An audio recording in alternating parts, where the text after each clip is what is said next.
Okay, ladies and gentlemen, our subject this morning is the economics of deflation, which is not so much of practical relevance right now because, as we will discuss later, there are no reasons to fear any protracted period of deflation in our day.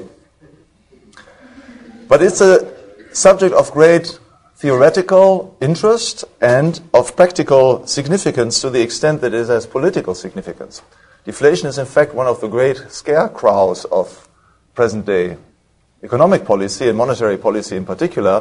One of the main functions of central banks, both seen by themselves and represented in textbooks and in the press, is in their mission to combat inflation, to prevent the occurrence of deflation in the economy, because deflation is conceived to be very harmful for the economy. And as I've explained to you in the introductory lecture on Sunday evening, this is an outgrowth of the fact that we are living in an age of neo-mercantilism. The distinguishing feature of the mercantilist philosophy was that spending makes the world go round, and money makes the world go round, spending makes the world go round. So the growth rates of an economy depend essentially on how much money is being spent. And if ever there is a decrease in aggregate spending, if there ever is a decrease of the price level, this is conceived to be very harmful for the operation of a market economy. So for Austrians, the subject of deflation has a great interest, and in the past few years I've dedicated a significant chunk of my research time to analyzing the deflation, revising deflation, the issue of deflation.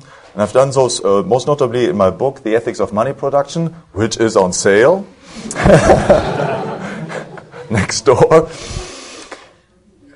In particular, so if you don't have much time, read chapter 4.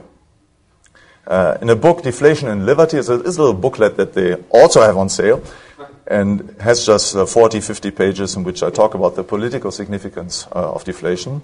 There has been a special issue of the Quarterly Journal of Austrian Economics on deflation and monetary policy in 2003, which is still of relevance.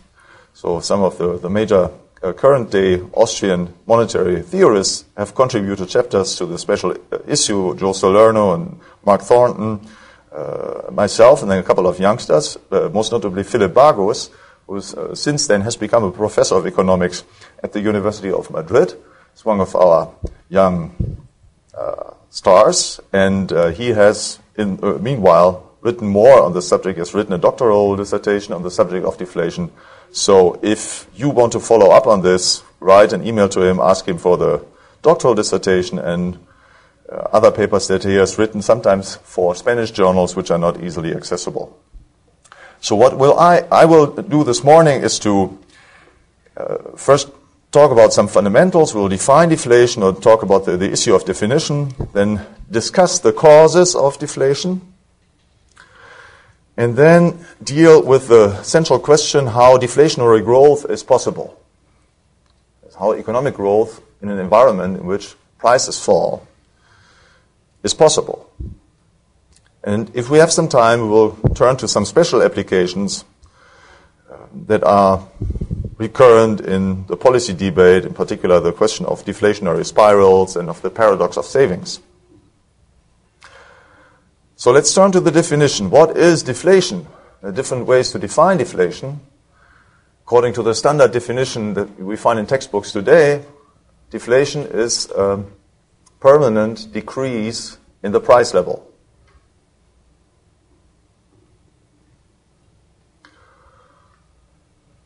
Austrians would typically tend to define deflation somewhat differently, namely as a reduction of that part of the money supply that has been artificially increased in the past.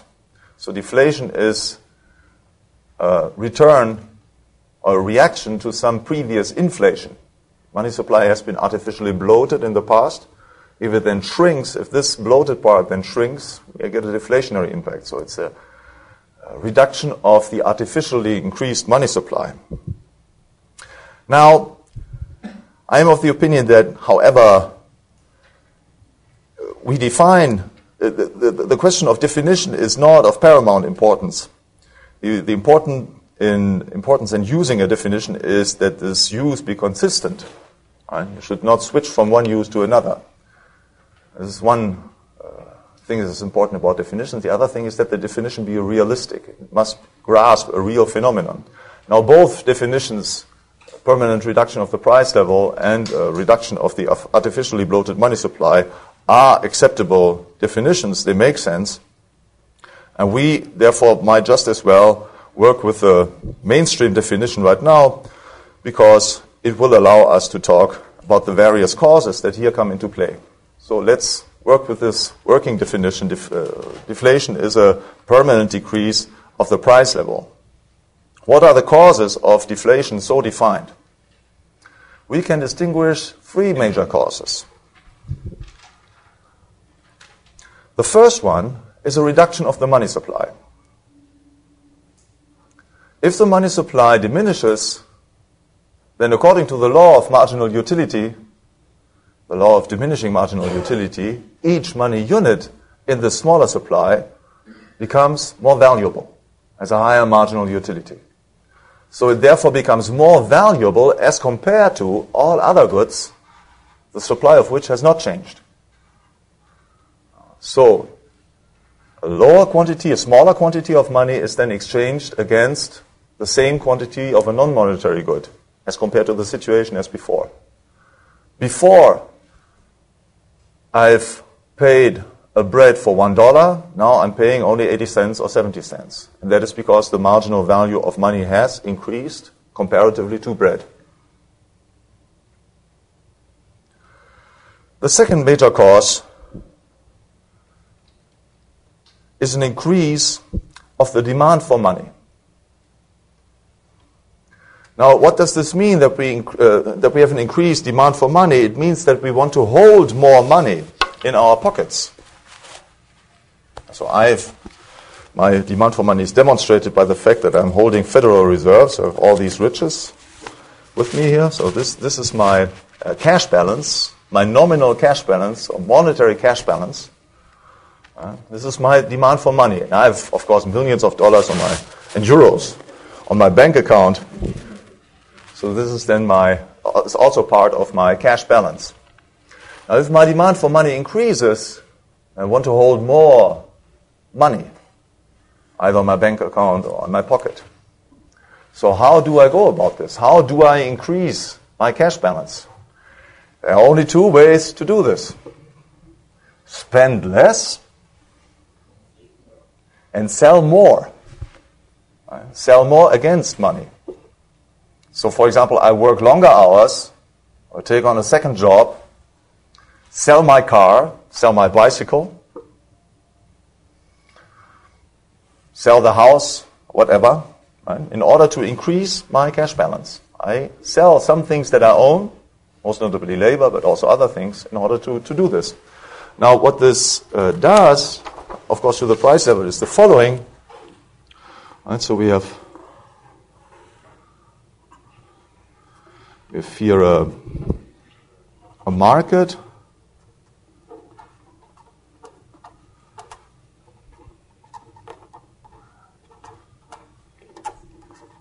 This is the market where we sell. Right? So we have here demand and supply. And here we have the representation of the markets where we buy.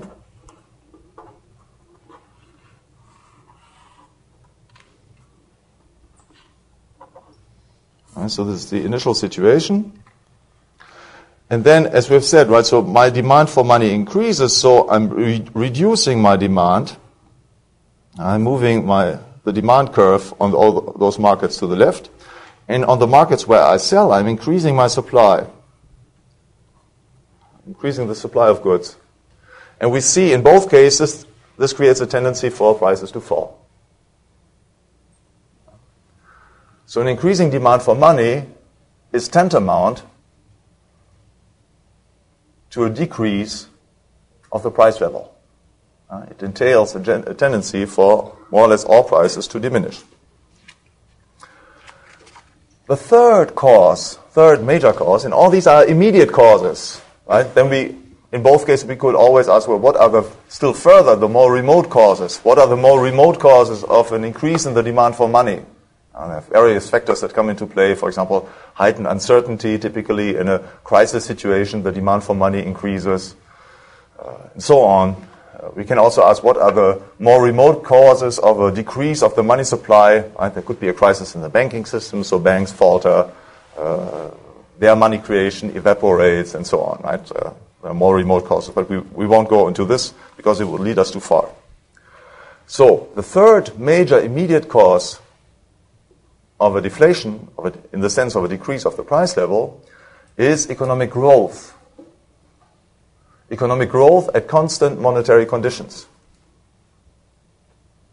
Monetary conditions are constant if neither the demand for money nor the supply of money change. If neither the demand for money nor the supply of money change, this means that we always spend the same amount of money. If the demand of money doesn't change, we neither hoard nor dishoard. Always the same amount of money that we want to keep in our pockets. If the supply of money doesn't change, well, it's always the same amount of money that can be spent in the economy. So the total spending does not change. And the Austrians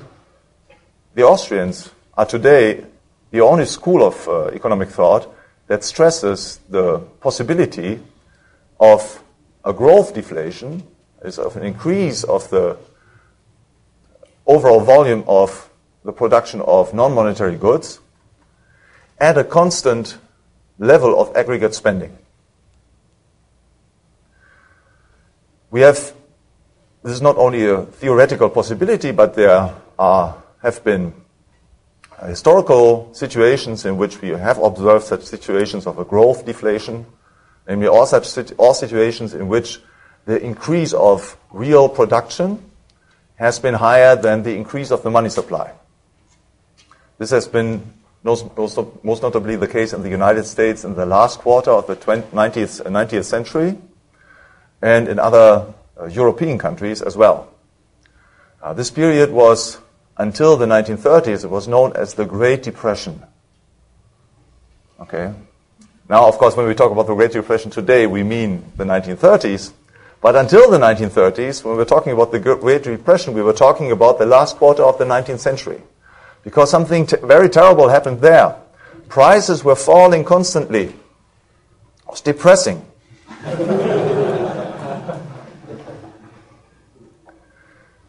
But if we look at growth rates, we find that this very depressive period was the period in which the United States had the highest growth rates of its history, in which Germany had the highest growth rates of its history. And so we need more, I think, of a depression of this sort, right? So there are good depressions and bad depressions. There are depressive depressions and some are invigorating depressions. Right, so we had to, in those days, we had a situation of growth deflation. The Austrians are the only ones who have made any effort to explain this. What does this mean? How is this possible? What happens in such situations? And we have already presented you the building blocks of this explanation. It's the Austrian theory of capital and interest. And I've just, when I started here, just pinned down a numerical example. What essentially happens in such a situation of growth is that we extend the production structure.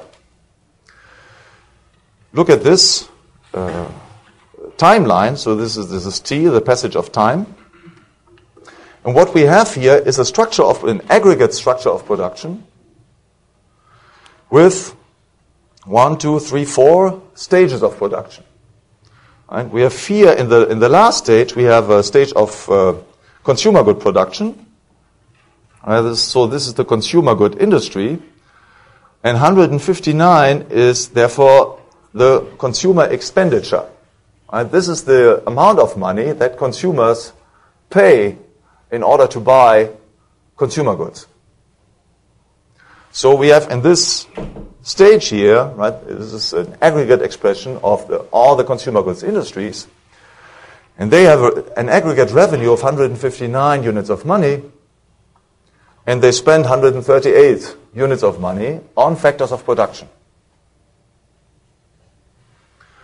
So we have a higher order industry, or a group of higher order industries upstream this year. So they are producing not consumer goods, but producer goods that will be used in the consumer goods industries. For example, computers or some machines. Their aggregate income is 138, and they, in their turn, they spend 120. This 120 is, so to say, then the cost of production, and it is the revenue earned in the next stage. Just as the 138 are revenue of this stage here, but are cost of production from the point of view of this stage. And so it triggers down until at the end we have a last stage of production, which the aggregate revenue is 104, and they spend 90 units of money, so $90 billion or whatever, 90 million yen or whatever, on factors of production. Now, this numerical example here is construed in such a way as to represent a situation of general equilibrium. It's a state, well, as Mises would say, it's a state of final state of rest. Because in each stage, the investors earn a 15% return. Now there are some rounding errors here, but roughly speaking, it's a 15% return. You can calculate this. So a 10% return would be 9 units of money. So 15 is approximately 14. Right? So it's 90 plus 14, you get 104. And then 15% on 104 is, well, the figure is slightly bigger than 15. So 104 plus 15 and something else gives 120, right? There's some rounding errors. But so we have this 15% in every single stage. So we can characterize the initial situation by some key data.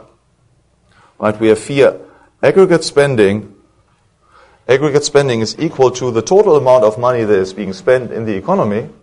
So we add up here 159 plus 138 plus 120 plus 104 plus 90. This is all the money that is being spent in this economy. Aggregate spending is 611 units of money. Then we have a certain number of stages. And the number of stages are 4. 1, 2, 3, 4.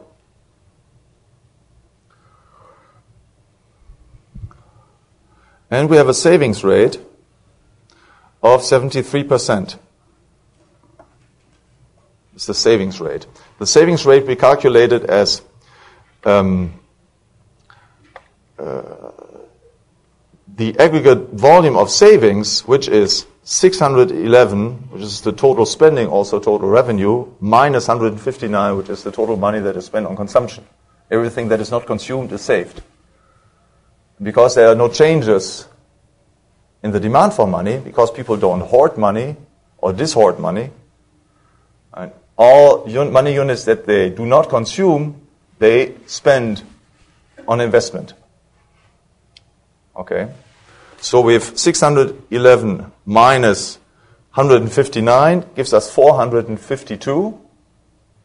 And so 452 divided by 611, 73%.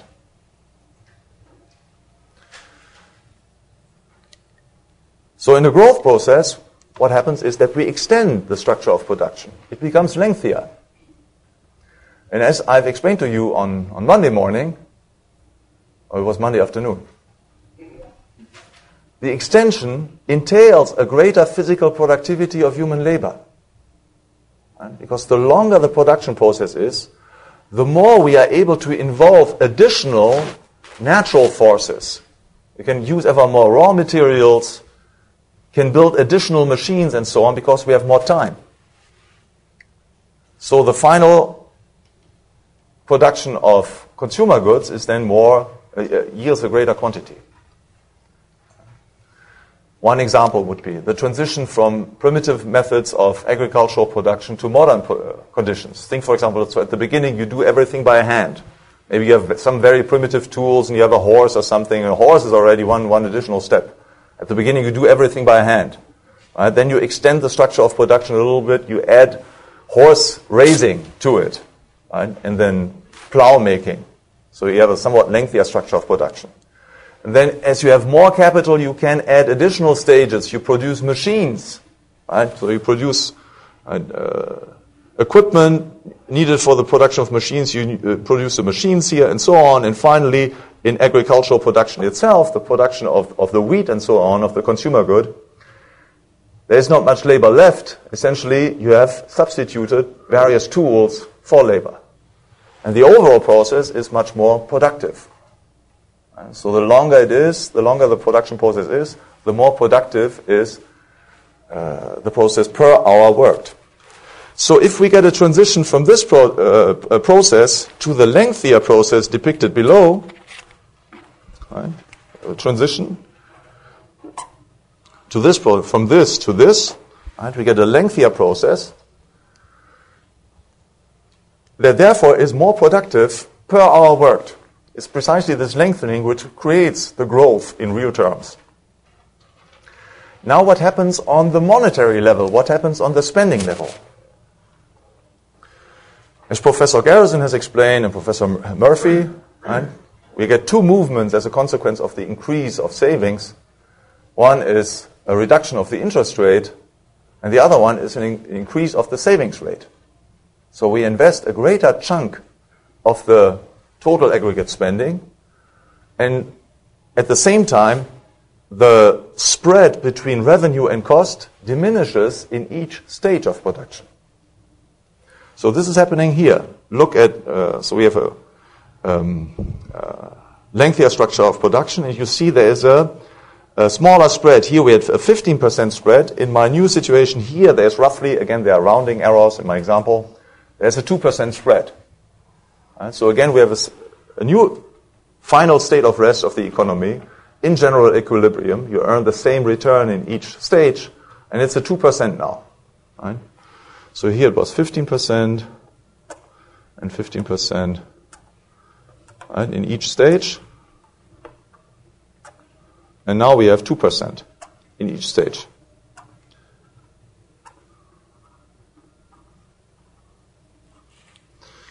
Our aggregate spending is still the same, right, by a hypothesis. So aggregate spending in the new situation is still 611. The number of stages has increased to 6. Right, the interest rate has dropped from 15 to 2, and the savings rate has increased from 73 to 84%. Right? Before we had spent 159 units on consumer goods. And this was the total revenue of the consumer good industry. Now, the spending has been reduced to 93, of course, and then already Keynesians tremble with fear. And they say, oh, wow, I mean, this is a complete meltdown of the economy, right? How can there possibly come anything good out of this? And then Austrians smile, stand back and say, yeah, that's not a problem. It is not a problem. It's not a problem that the absolute level of spending diminishes in the consumer goods industries, because what's really what is decisive for the functioning of the market economy is always that there be a positive spread in each state of production for each company, for each investment project. And this can exist even if the level of expenditure is much lower on the consumer goods level. Right? All the other companies still operate profitably. Right? And so this is the whole point of the Austrian demonstration. Right? Our consumption has decreased from 159 to 93. Total savings have increased from 452 to 518. So we get an increase of the savings rate from 73 to 84%. So this is the Austrian story, right? We don't have to worry about reduction of consumer spending. Right? It can go in hand with a stabilization of aggregate expenditure. We just spent as much money as before, so it was not the spending that was driving this process. And what was driving the growth process is the extension of the structure of production at lower spreads.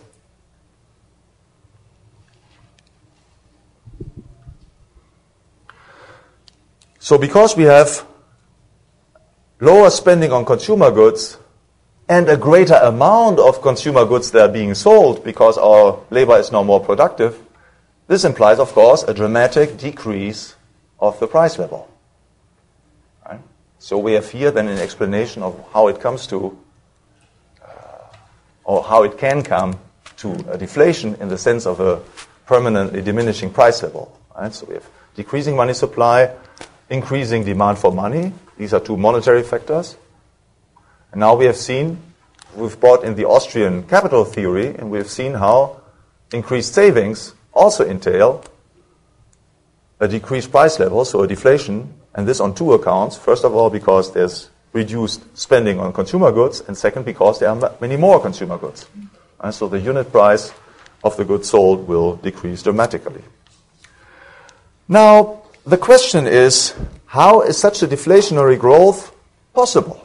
Right? Because here we are considering only final states of rest, right? These are examples that we have construed.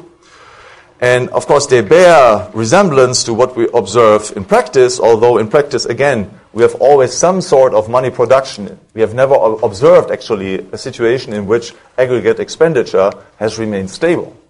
And there's always a slight increase. What we have observed in the past is that aggregate expenditure was lagging behind the increase of production of real goods and services. So the question is, how is this possible? How is such a deflationary growth possible?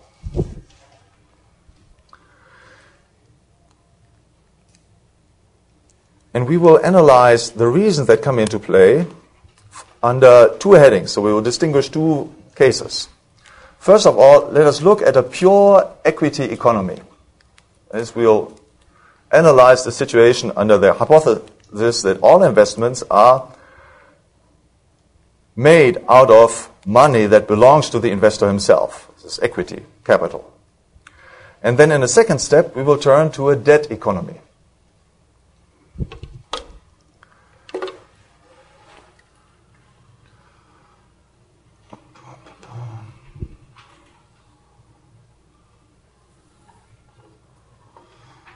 So we have here two investment projects.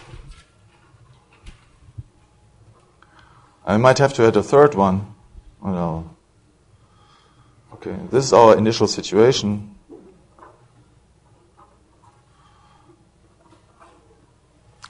Now it comes to a deflation. Deflation might result from, let's say, from an increase of the demand for money. So as a consequence, aggregate spending will diminish. Consumers will no longer pay 120 units of money, but they will pay, make this bigger.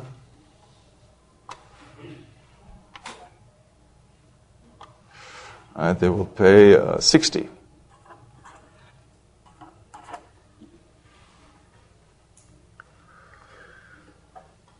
Now, clearly, if our entrepreneur has initially spent 100 units of money in order to buy the factors of production needed to create his product, and so he has hired people, he has bought the raw materials, he has bought his equipment, everything that he needed to turn out these goods.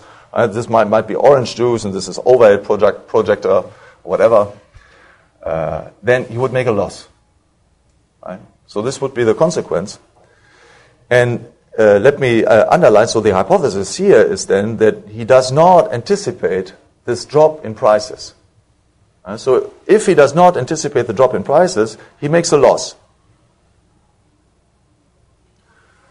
What will happen then? Because he has financed all of his expenditure with his own money, he's not bankrupt. He doesn't owe money to anybody else.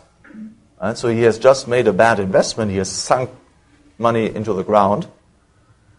But now, of course, he will not. Having made this experience, he can sell only for 60 units of money. He will not continue spending 100 on the factors of production. What will he do now?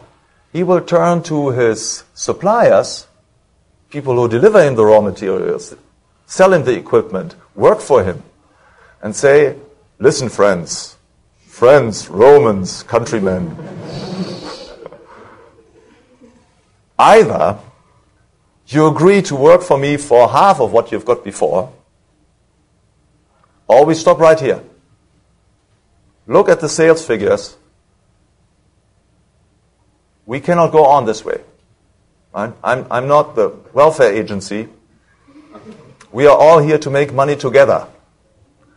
Right? The game is not I pay and you win. Right? The game is we win together. We can only win together if you work for half. Now that's not necessarily bad for you, because working for half, you have a lower monetary revenue, but all prices have fallen. All goods are now being sold for half of what they have been sold for before. So your real revenue does not actually change. Right? The expenditure falls everywhere, right? So the same goods, the same quantities that had been produced before are now being sold at much lower prices. So people, if they accept to work at a lower monetary revenue, might, in the average, not be worse off than before. This is the first consideration. Of course, then they become more happy. The second consideration is the following. Nobody, and this is decisive, nobody else is going to offer them more money for their work, for their supplies. Where does the equipment producer, where does he turn? All other people who are in the market who might need his equipment have also experienced the deflation. So where does he sell? There's no other place to turn. So either he sells for this lower price, or he will stop right there. Right? And then, of course, the question is, again, for himself. He himself has cost of production, but he will do the same thing. He will also ask his suppliers to reduce their price. So if we have a general reduction of the price level, what will happen under the hypothesis that we have considered so far, namely we have a pure equity economy, and the drop of the price level has not been anticipated, this will entail a one-time loss. And in the second round, then people will start adjusting to this lower price level. And the economy will go on functioning at the lower price level as before in real terms. The same binage, the same quantities will be produced, and so on. Of course, in practice, it doesn't work out quite as smoothly as that. Right? Some place it depends on the individual persons that are involved. Some people might be very resentful and they will stop working, or some might even occupy firms. I mean, that's what they do in France, and they kidnap firm directors and so on. Okay. But this is, right, so this is transition period. Eventually the economy will settle to work at the lower price level. They can do it. And everybody will be, in real terms, in just the same position as before. For the company, it doesn't matter whether it spends 100 to earn 120, or whether it spends 50 to earn 60. It's exactly the same thing. Right? Same return on investment. It's a 20% return. For consumers, it doesn't matter whether they spend $1 per bread with a revenue of 10, or if they spend 50 cents per bread with a revenue of 5. It boils down to the same thing. So deflation is a one-time problem here, and of course then we can introduce in a second step now the hypothesis that entrepreneurs actually anticipate this result, what will be the consequence? If they anticipate that there will be a drop in the price level, well, then of course there will be a direct transition from this blue situation to the green situation. That is, in this case, if at point of time t1, right, this is 1, 2, 1, 2, it's a European one, it's not a 7. And if at 1, so they anticipate that their future revenue will be 60, they will right now say, well, look, I'm not going on, I won't spend 100 now, I will only spend 50 now. Now, this might be more difficult to negotiate because there's not yet any empirical evidence, right? So what those entrepreneurs who have this anticipation would do is probably just they would have to close the doors. I would just have to stop operations for a while until the point of time comes when prices drop and the empirical evidence is there and everybody settles on the lower price level. Okay, now what happens if we're not in a pure equity economy, but if we are operating in a debt economy? Now, there's an additional complication. So let's assume now that this initial investment, 100, is not financed out of equity, but let's say out of a credit.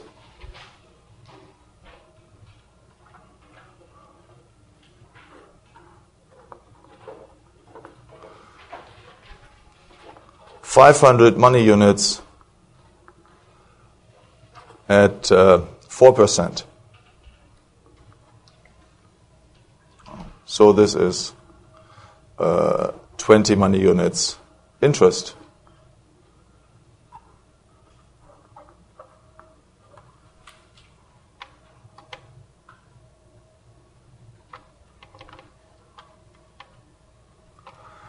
Right. So our entrepreneur has taken a credit, and he has invested 100 units here.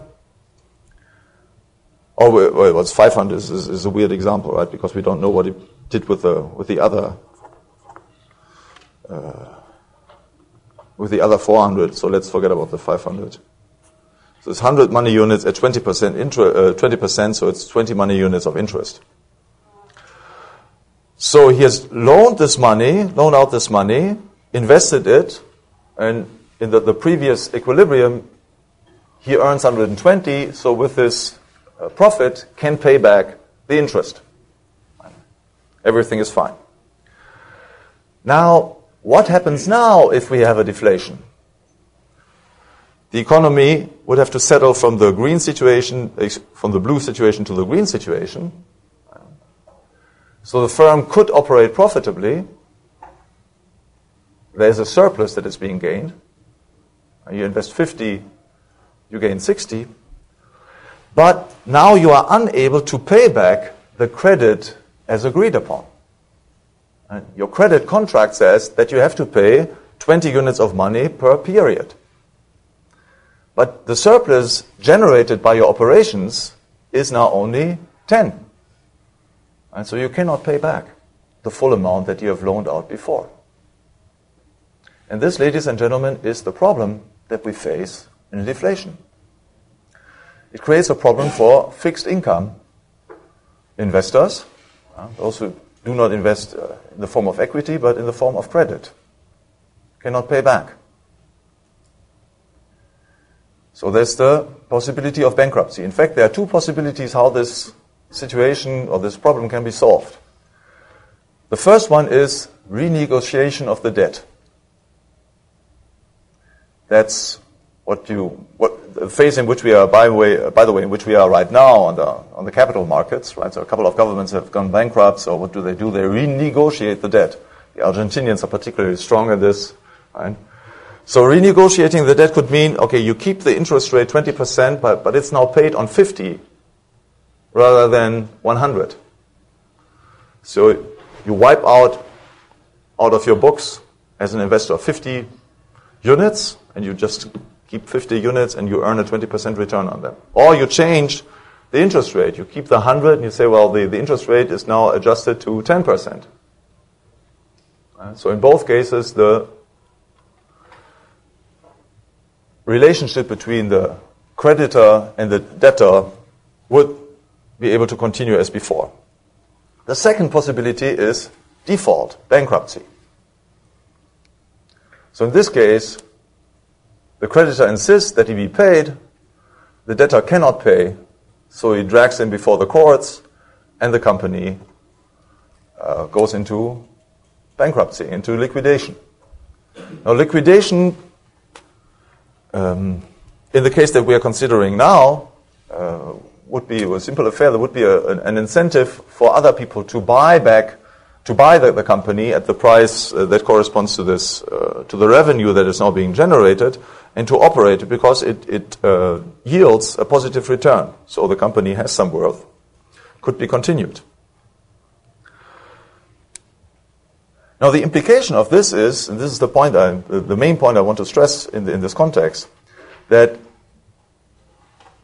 in this case in which we have a pure credit economy, which therefore there can be default, respectively bankruptcy, we have a temporary problem that affects individual investors, but we don't have an aggregate problem as far as the overall economy is concerned. Because the bankruptcy of an individual company does not mean that the company itself, the physical production facilities, just evaporate. What happens in a bankruptcy is a change of the ownership of the company. The old owner loses his position of leadership. He's no longer the CEO, the director. He's no longer the guy who runs the company, but somebody else will be put in his place. But the company itself, the buildings, the equipment, the human capital that is there, all the training that the people have that work for the company is still in place. So it's not a case that is fundamentally different from the case that we were considering before, the case of a pure equity economy. What changes is here is that it's very painful for the leadership. The leadership is no more the leadership. Right? And if bankruptcy involves more or less the entire economy, if there's a meltdown of an industry or meltdown of the entire economy, what this means, in fact, is that there's a massive change of property owners. People who have financed their investments with debt lose their positions as owners and as directors. And of course, it doesn't mean that they are now being killed or whatever, right? So, but they just join the ranks of employees. They become employees, dependent workers. And there will be new owners, people who have had few debts or no debt at all, but who have lent money to the companies. Well, they take over. Because that's what usually happens in a liquidation process, right? The company reverts, or the assets revert to the creditors. Right? So what we see here then is that deflation, as far as the aggregate economic point of view is concerned, is not particularly harmful. At worst, it's a momentary hiccup. Because you need some time to reshuffle the assets from the old owners to the new owners.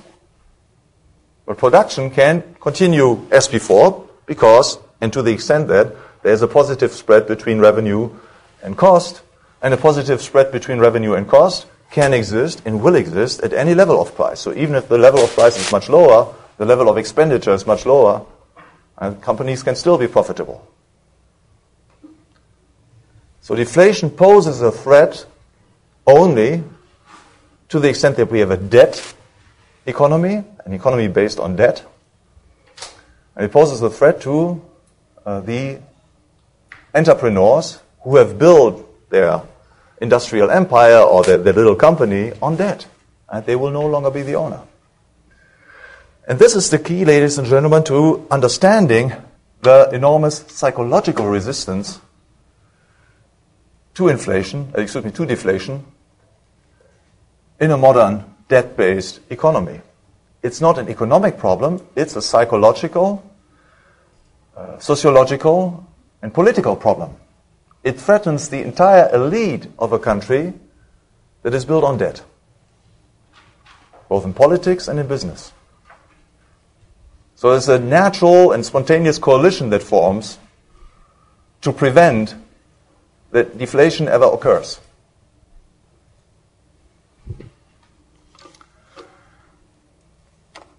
So you see now what I meant before when I said that the issue of deflation has great political significance, because for the cause of libertarianism, it is very important to stress the fact that deflation, the fight against deflation, is not necessarily in the interest of the economy as a whole. It's not a fight that is led in the name of society as a whole. it is a special interest mission. And of course, as all special interest policies, people, its champions, try to portray it as being in the general interest, as being beneficial to the common good. But that is not the case here. The fight against deflation is a fight to protect the existing establishment against those people that would take over if deflation were ever to happen. Now we still have a few minutes, therefore I will turn very briefly to two special applications of what I've presented here. The first one is the theory of deflationary spirals. The second one is the paradox of savings.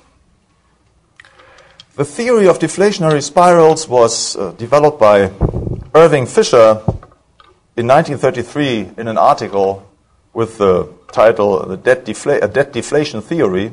I believe it appeared in the Quarterly Journal of Economics, not Austrian Economics, Quarterly Journal of Economics at the time. And Austrians can by and large agree with Fisher's analysis, and therefore I spent some time explaining this to my students. I will very briefly portray it for you. So what Fisher says is the following. If there is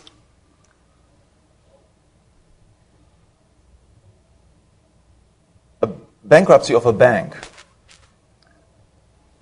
and given the fact that banks today are operating on a fractional reserve basis, then this necessarily entails some reduction of the price level. So bank failures exercise some deflationary pressure. There's less money in circulation, less money is being spent. So some companies will now have difficulties. Companies that have low profit margins, right? If they are the victims of the reduced expenditure, their profit margins might evaporate, they might even make losses.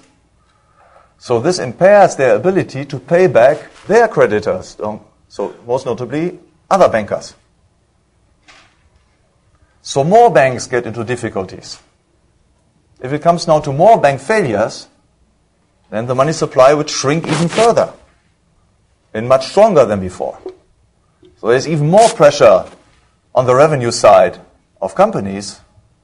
More firms will go bankrupt. Right? So there's a next round in which even more banks will be negatively affected and so on because their debtors cannot pay back the credits. So more banks will falter, the money supply increases even decreases even stronger, and so on and so on. And it's a snowballing effect. And so then we are left to understand the economy sinks into a bottomless pit.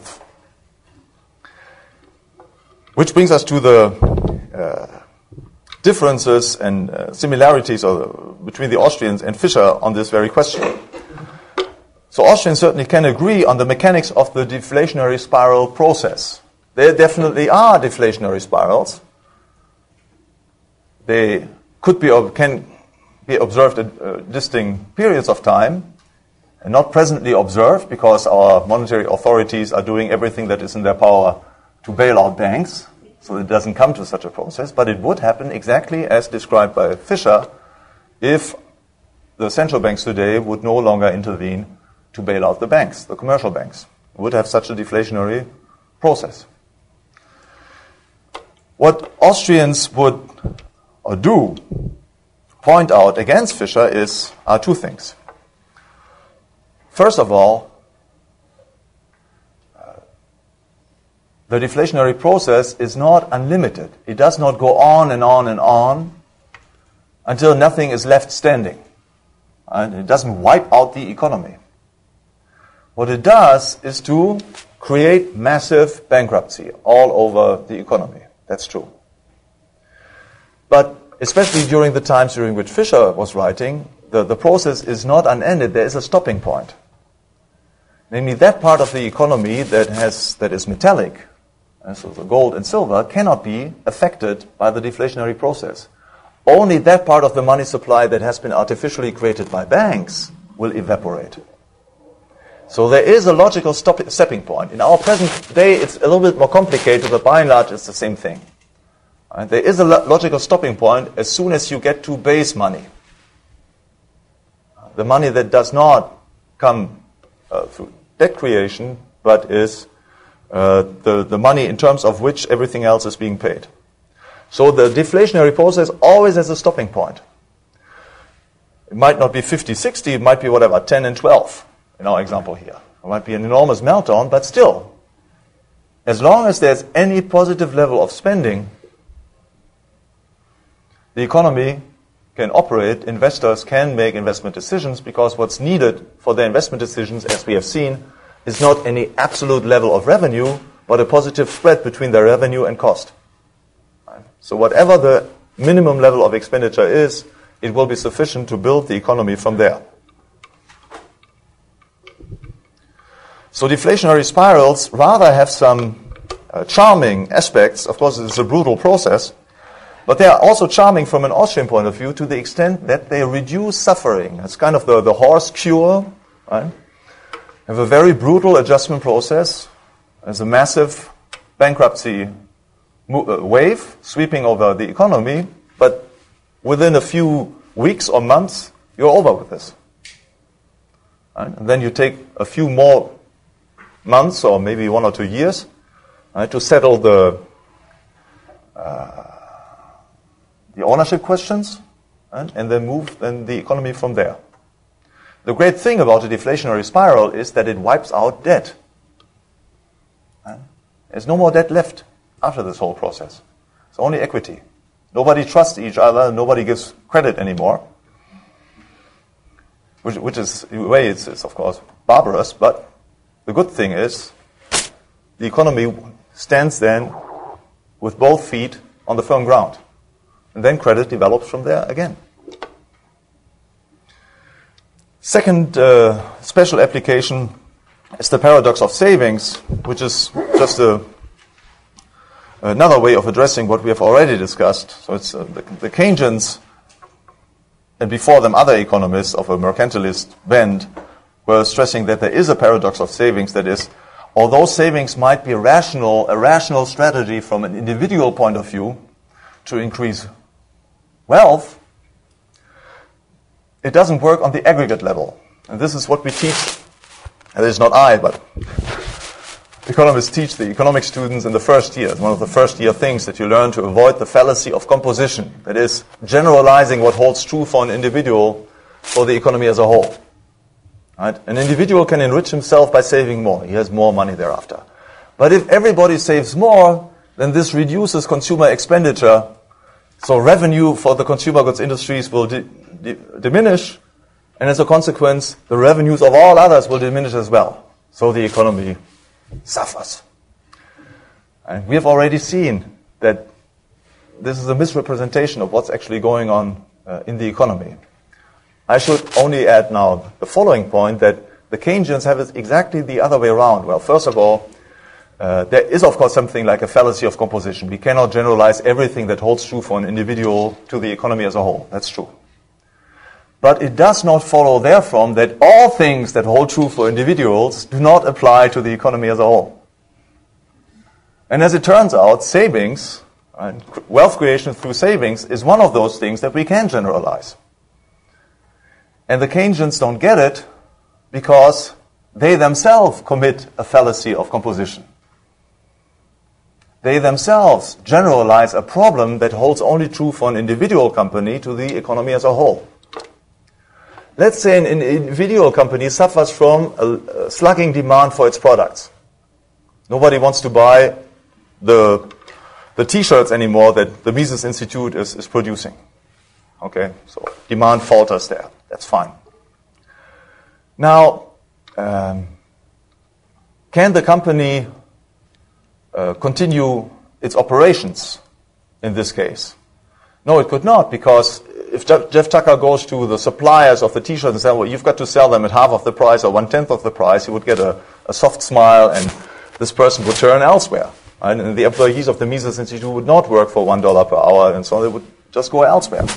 And that is precisely because, by hypothesis, the problem concerns one individual company. But if we have aggregate saving, an increase of aggregate saving, right, as in our example before, this example, right, saving increases from 452 to 518 because consumer expenditure diminishes from 159 to 93. Right? So all companies are in a situation that their revenue diminishes. Then precisely it's not possible for the suppliers to turn elsewhere. Right? So the problem, each individual company is now in a position to diminish its cost expenditure because there is no alternative for the suppliers. I can tell my guys, you are now working for me for half. And they will tend to agree because there's nobody else who offers them a higher payment. Right? So the problems that come through reduced expenditure, reduced revenue for an individual company, the individual company would have to close shop, do not exist on an aggregate level to the extent that it results from an increase of savings. Because in that case, all companies would have a reduced revenue, so all companies could only operate at lower cost, could only offer to pay lower prices for their factors of production. Right? So there is no fallacy of composition here. The fallacy of composition is on the side of the Keynesians. Thank you for your attention.